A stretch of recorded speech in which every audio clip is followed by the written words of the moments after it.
Hi, it's me again with Corel Draw Tips and Tricks. This video is about rotating. And really it's about a macro made by Eskimo. He's made it a while back and never really paid much attention to it. But if you do it in Corel and you want 17 lines, you've got to tell it the angle. So you've got to take, and I've got 16 here because I've already got one. So you have to get out a calculator and go 360 divided by 17, and you got that degree. And that can be done, but this macro can do it real easily. There's increments and two span of angle.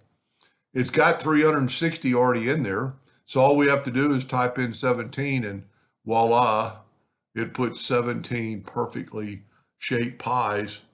And you can take your smart fill tool and fill them in or whatever you want to about it. I think what's kind of cool about it, I haven't even tried it.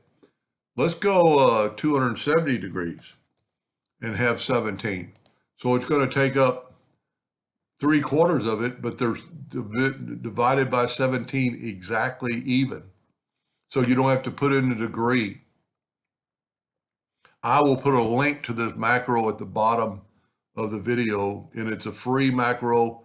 Eskimo, really generous with his knowledge, and he does these macros for free, and it's pretty cool. Anyway, I hope that helped a little bit. Thank you for watching.